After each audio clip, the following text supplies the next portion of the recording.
Today on The State of Us, good and bad news from the United Nations report on climate change. We're going to look at 5 takeaways.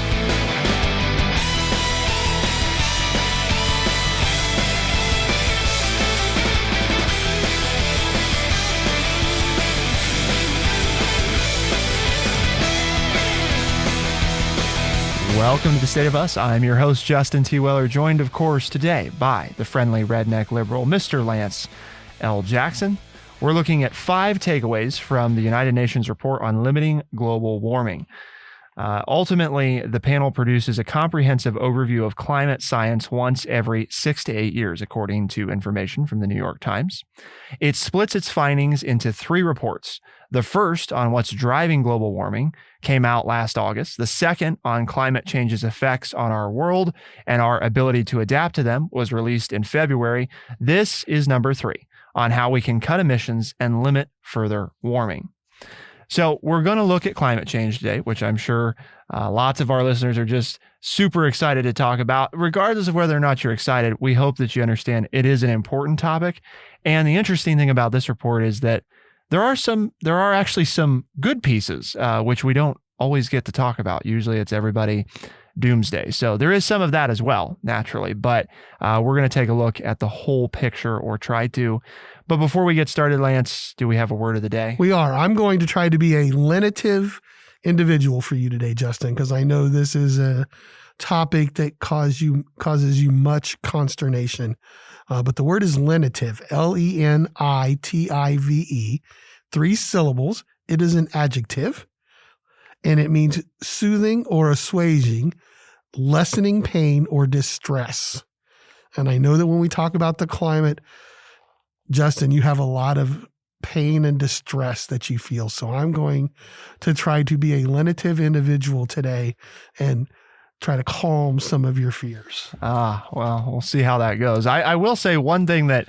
Well, I didn't say I'd be successful. I said I'm going to try. Oh, you're going to try. Okay. So lenitive is just the attempt at being soothing or dissuading? Yes. Okay. Yes. Okay. So I guess what I would say is that the thing that has brought some comfort, and we're going to link this at thestateofus.org, is for a while on the show, we've, well, how do you know how you're doing? How can you really find out? Well, 2 things, one that's kind of less encouraging and one that's more encouraging is there's a mini quiz on the New York Times you can take that says, think you're making good climate choices, take this mini quiz. And not surprisingly, people do atrociously on this quiz. I did terrible. They ask you to guess, basically how much better a certain activity is than another. Researchers surveyed, Lance, 965 people in the United States and Canada, and only one person answered 3 of 4 questions correctly. Nobody got all 4 questions right. Mm-hmm. So they didn't ask me. They didn't ask you. No. Should we try it in real time? See if you can get it right. Well, maybe it will be pressure? lenitive for you if you ask me and I get all 4 of them right, that somebody would know that.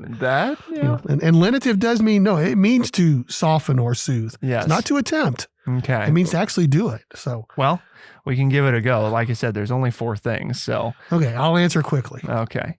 So go vegetarian or cut down on packaging. So these are numeric values. You decide to reduce greenhouse gas emissions by becoming a vegetarian for 1 year. Your friend doesn't want to change her diet, but decides to cut down by purchasing only bulk foods. So nothing with any form of packaging.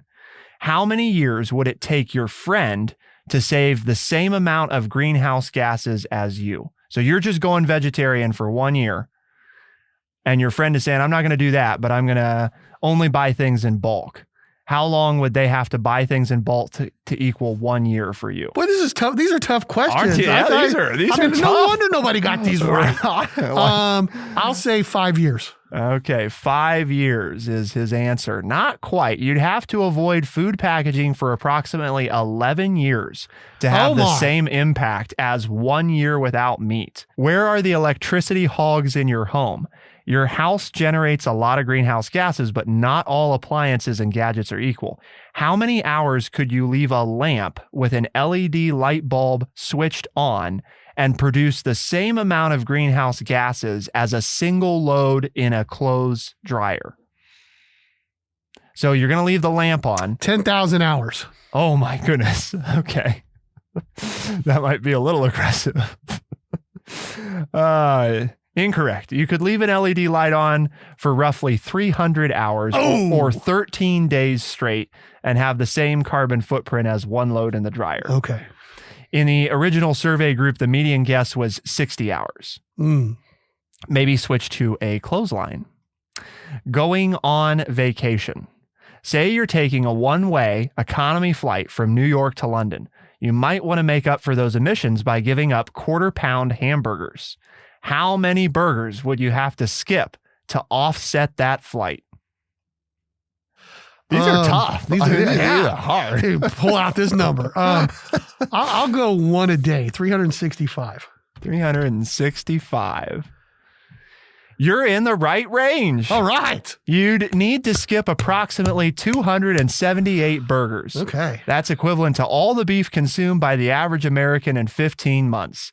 So if you don't plan to stay in London and you don't want to take a sailboat home, you'd have to give up beef for more than 2 years in order to offset the emissions from your round trip. How much better is hybrid, Lance?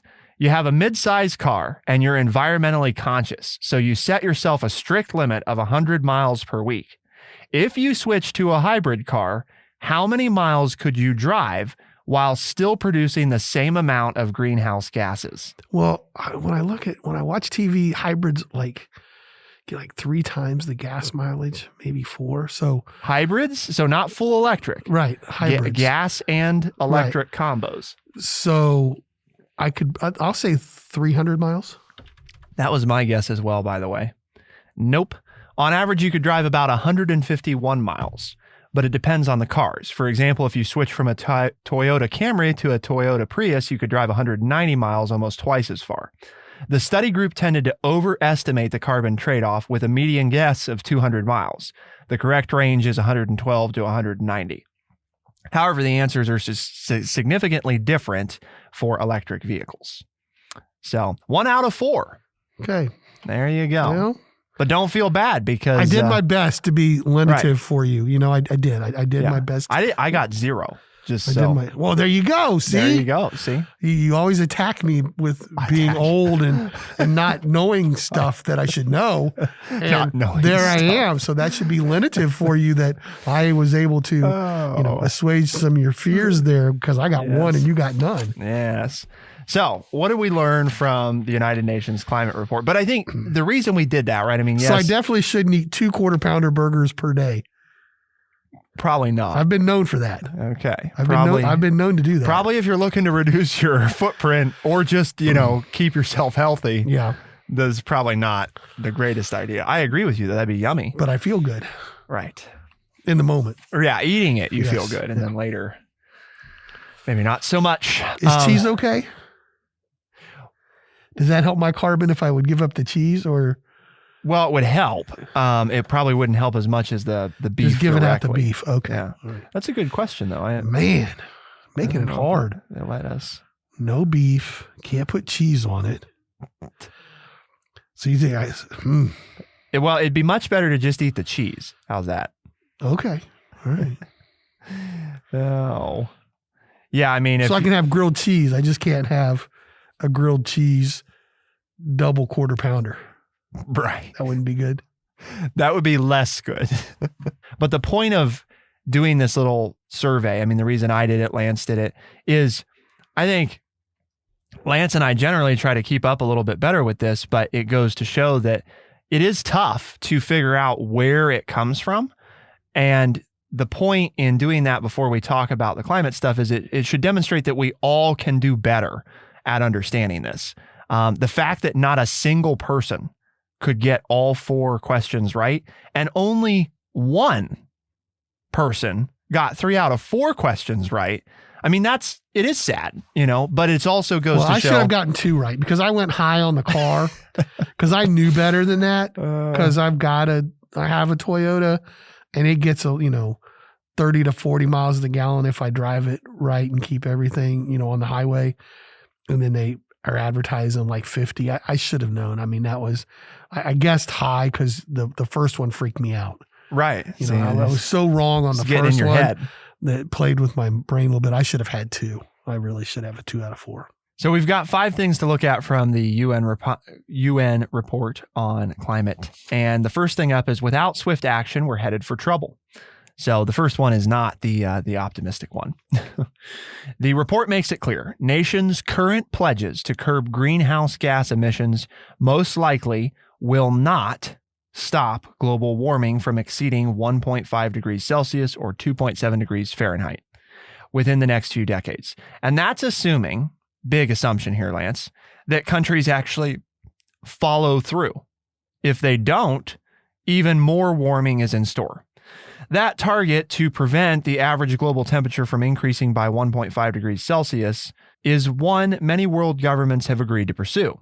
It sounds modest, but that number represents a host of sweeping changes that occur as greenhouse gases trap more heat on the planet's surface, including deadlier storms, more intense heat waves, rising seas, and extra strain on crops. Earth has already warmed about 1.1 degrees on average since the 19th century. To your point, and this is later in the, not to give it away, but richer countries tend to have a bigger carbon footprint anyway. But when you see the weather and the intensity of storms, and it's like, well, it's kind of hard to deny this. I mean, and when you look at the polar ice caps melting, you know, I don't know. I have a real hard time understanding those people that say this is a hoax. I just really do, because the anecdotal evidence in my lifetime is just amazing. And my lifetime compared to the life of the planet is infinitesimal. So it's really hard to be lenitive here and make you feel better, because I think it's going to get worse faster than what they say it is. So what else do we need to know from the report? Because we did say there was some good news. What is the good news? To find out, keep it here on The State of Us, and we'll be right back.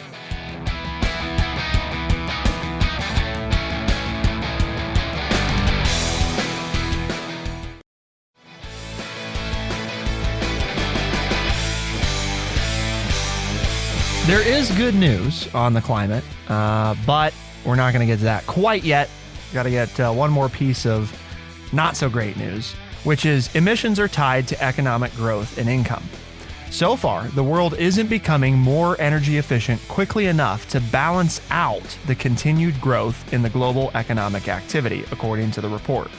On the whole, it is the richest people and the wealthiest nations that are heating up the planet.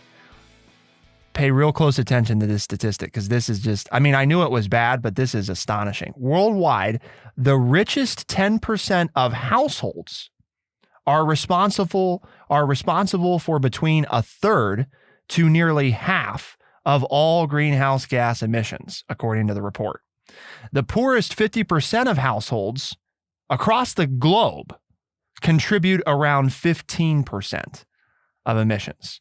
So when it comes to climate change, Lance, just to be clear, right, being poor is, I mean, this sounds terrible, but is actually better for the climate, because the wealthy tend to be very bad for the climate. Well, you if you're not wealthy, you can't afford meat. You don't have electricity. You don't have a private jet. You don't have your private jet. You don't have a car. You do more walking. You ride a bike, and now we're talking worldwide. We're not just talking about in the United States, but even within our own country, that's true, right? I mean, it's, owning a car and upkeeping the car and all of those kinds of things are expensive. I mean, it takes money to do that. And people who don't ride a bike or they walk, and not only are they healthier, but their carbon footprint is smaller. And, you go into the grocery store and beef is expensive, right now. So if you eat something else, not only are you healthier for your diet, but you have a smaller carbon footprint, and it will be a little bit cheaper for you. So, and just to put it in perspective, and when we talked about we said not just the wealthiest people, but also the wealthiest nations. So let's drive home the point here, Lance. The average carbon footprint for a person in the United States of America, this would include Lance and I, right? And probably almost all of you listening, is 16 tons per year, one of the highest rates in the world. Globally, the average carbon footprint is closer to 4 tons.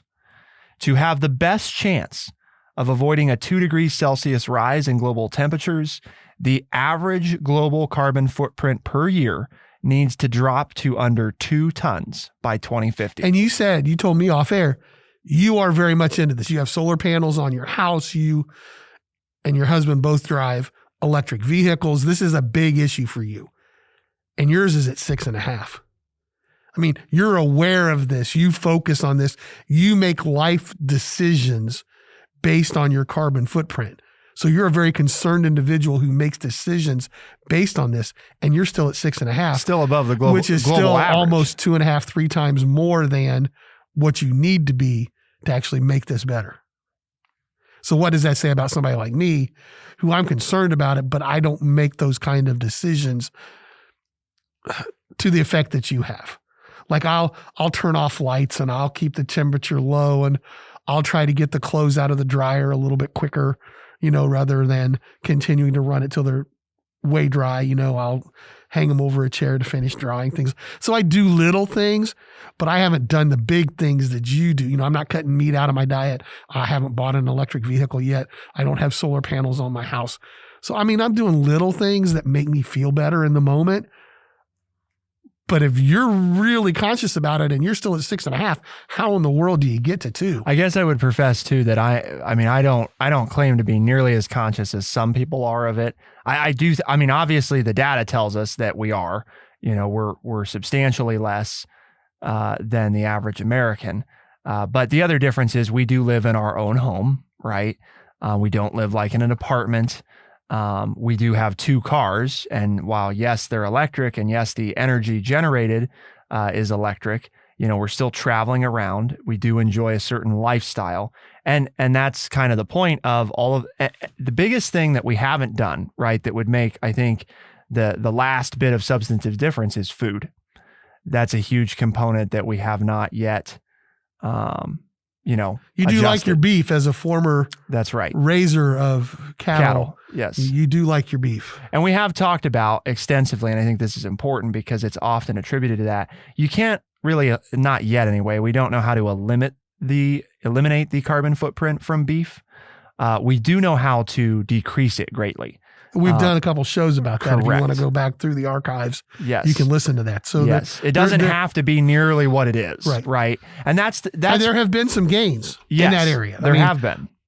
It is improving, So the point there, because when you ask yourself, well, like in Justin's case, I've taken a lot of steps that most people have not yet taken, right, and or are just not willing yet to take. So then the question becomes, as Lance posed, well, is it worth doing anything? Because even you trying to do something have gone from 16 to 6. But according to this data, you need to get down to at least the global current average, which is 4, so that the total global average could maybe come down to 2. So how do you cut another 2 tons when you're already doing this? And if you're not going to cut those, then is it even worth doing that? The answer is yes. It is worth doing something rather than nothing. And you might say, why? Well, because the temperature increase is not right. Every increase matters. Okay. So going up 0.001 degrees matters. So if Lance does a little bit that maybe takes him from 16 to 15 tons, that is better than just staying at 16 tons, okay? So that we do want to make sure people understand. Anything is better than nothing, because if everybody did do something, it would lessen the severity of what's going to happen. It's not going to, to Lance's point, I am not very optimistic that we are going to stave off serious climate problems, okay? Because I think what everybody keeps telling us is we're not taking this nearly seriously enough. So I think that's going to happen. But I do think, Lance, that we can decide we don't want it to be as terrible as it will be if we don't decide to do what we can do, And there's more that we can all do. I think that's the point in sharing that. So what is the good news, Lance? Well, the good news is that clean energy is actually becoming more affordable. The prices of solar and wind energy and electric vehicle batteries have dropped significantly since 2010. The result is that it may now be more expensive, according to the report, in some cases to maintain highly polluting energy systems than to switch to clean sources. In 2020, solar and wind provided close to 10% of the world's electricity. Average worldwide emissions grew much more slowly in the 2010s than they did in the 2000s, partly because of greater use of green energy. It wasn't obvious to scientists that this would happen so swiftly. In a 2011 report on renewables, the same panel that did this report noted the technological advances would probably make green energy cheaper, though it said it was hard to predict how much cheaper. So the positive news here that I take away, Lance, is it can be done without trying really hard, because I would hope that nobody out there is going to, profess that society's really been trying to do something about climate change. We have already made substantive inroads in the areas that are going to be essential to address it. Yeah, it's a start, right? And it's a better start than what the scientists thought we would be able to do within a decade. So, you have to give some credit. It is good news. It's good news that it's cheaper, because then more people will want to. I would be dishonest if I didn't say, if I purchase another vehicle in my lifetime, I will probably purchase an electric vehicle. But again, we need the government's help.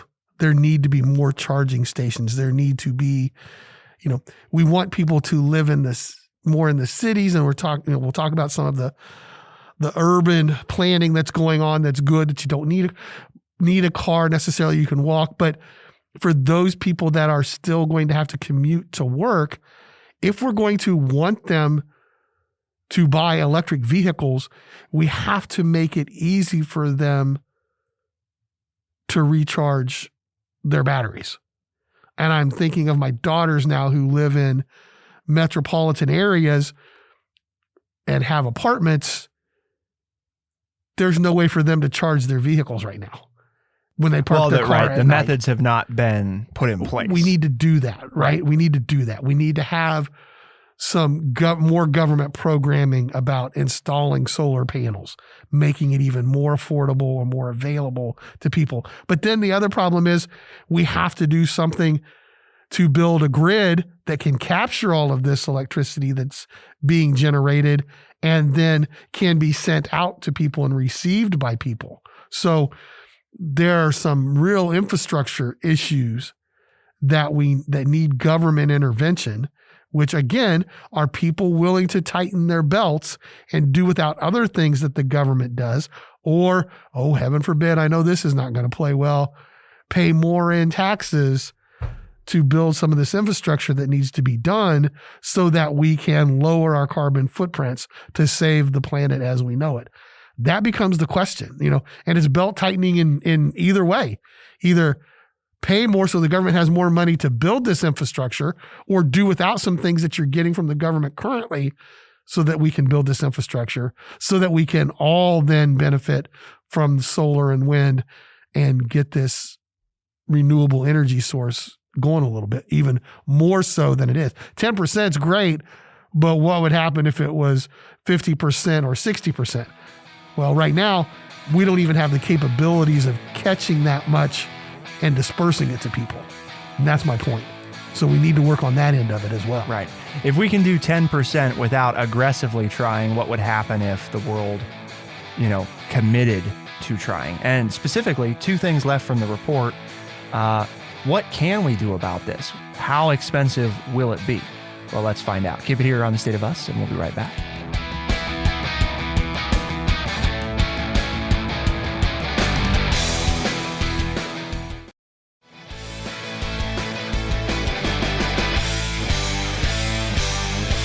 Even though clean energy has become more affordable, altering the climate path won't be easy, and it won't be cheap.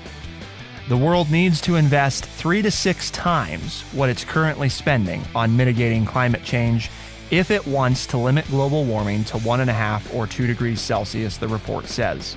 Money is particularly short in poorer countries, which need trillions of dollars of investment each year this decade. Even so, simply keeping planned and existing fossil fuel infrastructure up and running, so that's without expanding that, right, will pump enough carbon dioxide into the atmosphere to make it impossible to keep warming below 1.5 degrees, the report says. Not a pretty picture, is it? No. The flip side, though, there are other steps that can help that wouldn't break the bank. Specifically, I want to call this out.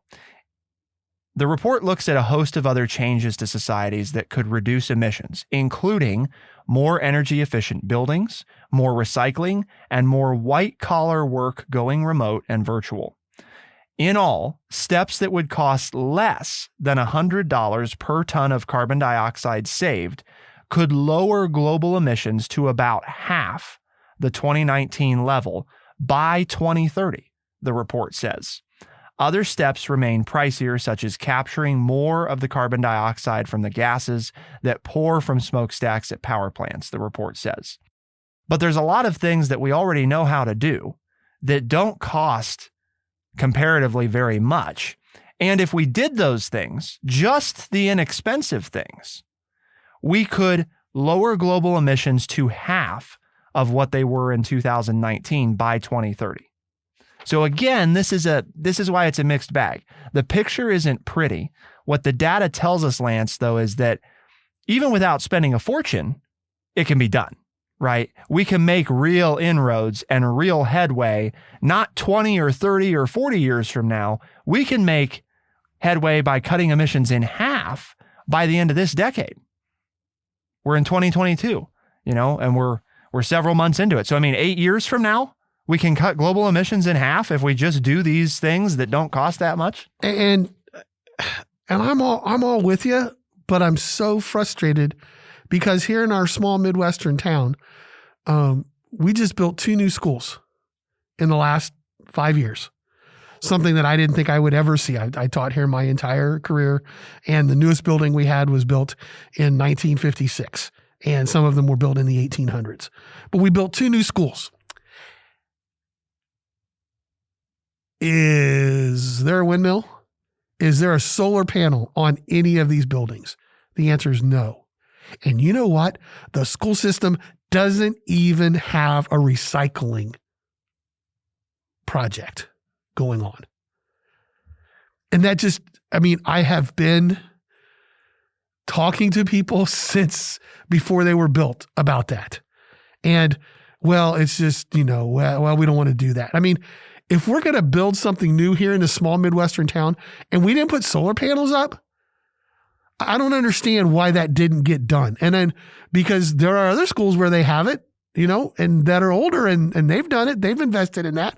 Or, I can go up into Northern Ohio and there are schools whose power is generated by a windmill outside of their playground, but on school property, and it's connected. Yep. And then the thing that just drives me crazy about our local town, and if this is happening in your town and if you don't know, find out, start going to school board meetings. Why are we recycling? Why are we not recycling what a school uses? Because why don't we then, because if that's number one, it's so simple and it cuts down on the carbon footprint. Number two, then it teaches children good planet behavior. And I'm just thinking of us working at the youth center and how many of our children have no clue about how to recycle. So that means I know it's not being done in the school system because I've ranted and raved at the school system for the last 10 years for not having one, as well as the science teachers in the district. But I know their parents aren't because they have no concept of it. And to me, that's so simple. I've been recycling since I was 12 years old. And you say, what? Well, I used to have a newspaper route. And on Saturday afternoons, I would take my wagon and I would go around and tell my customers that I would collect their newspapers from them.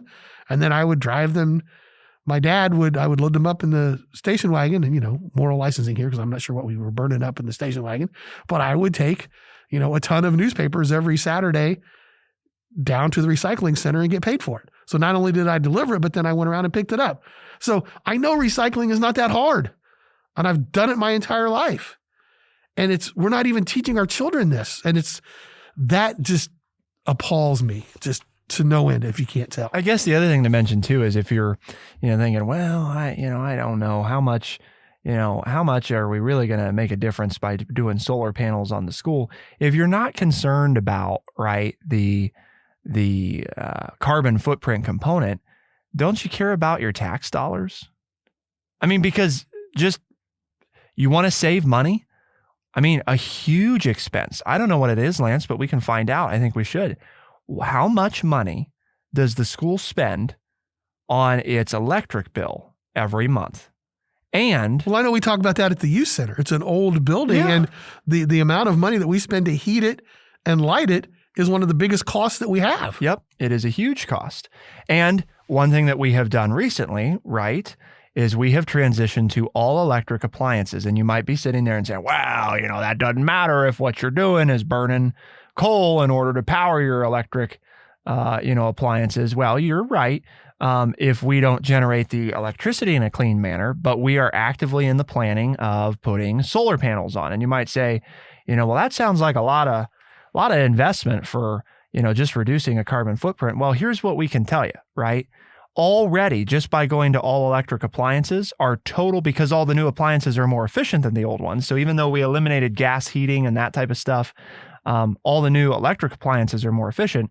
Our total outlay has gone down from where it was, even though we went all electric. And once we add solar, Lance, we're going to be looking at reducing our current electricity bill by probably 80%. And we just put in new light bulbs, right? I mean, as we were replacing light bulbs, we're getting more energy efficient light bulbs and putting in, which we're expecting to see gains as well. Since we moved in, now probably 90% of all lighting has been switched to LED high efficiency fixtures.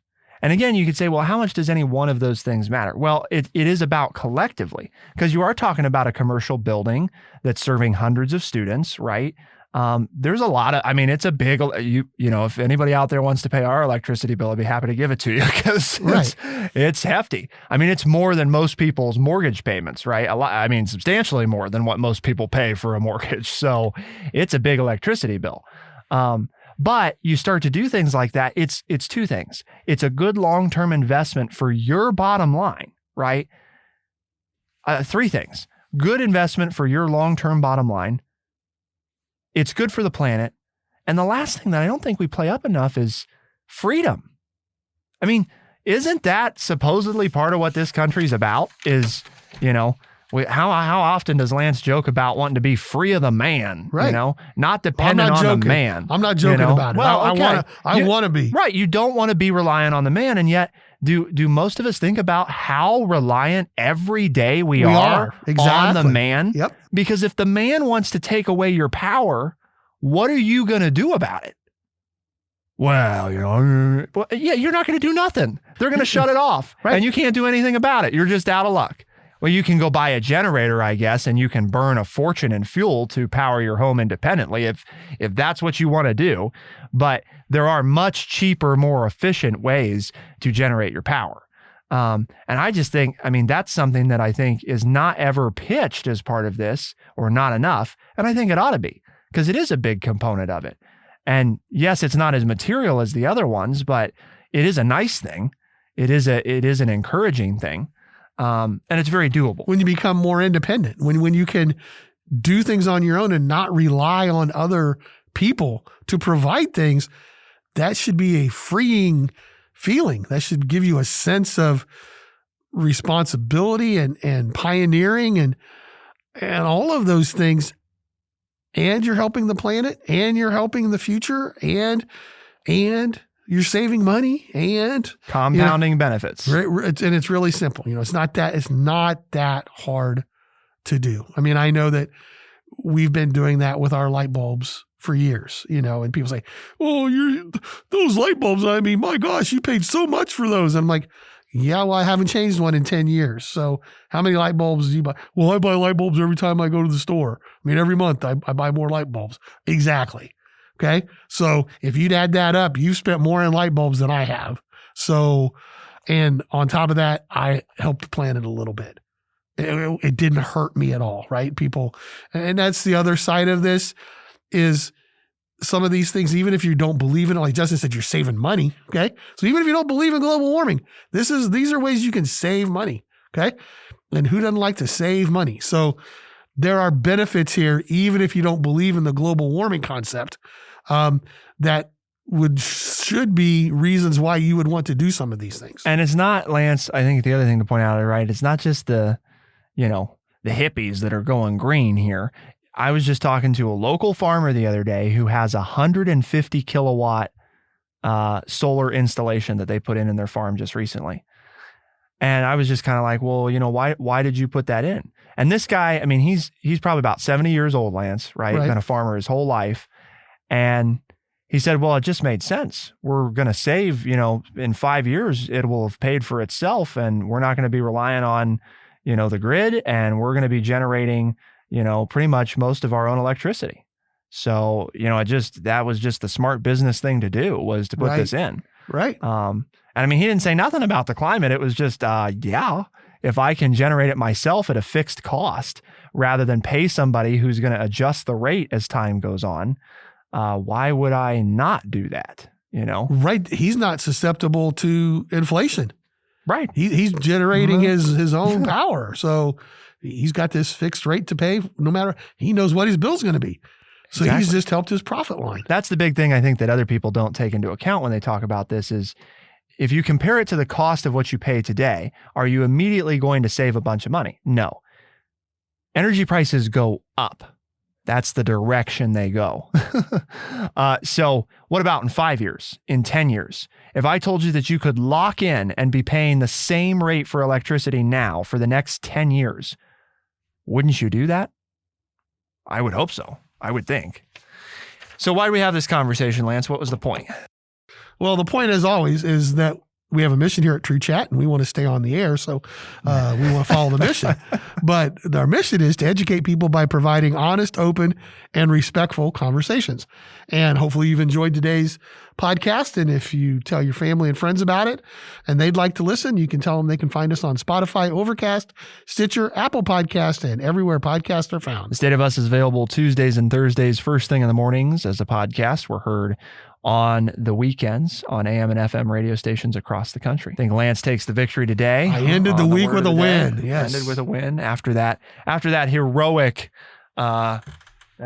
grand slam at the end of the game by Justin the other day. Mine, I think, was a flashier win. Yours was just kind of a steady, just slowly. I just pounded you into submission today. Oh, is that what happened? Yeah. Okay. Well, we'll let the listeners decide. More importantly, we'll let producer extraordinaire decide. So for the State of Us on True Chat in the great city of Urbana, Ohio, I'm Justin T. Weller. I'm Lance Jackson. Special thanks to that aforementioned producer, Bradley Butch, and thank you all, our audience, for tuning in. We'll see you next time. Be the change.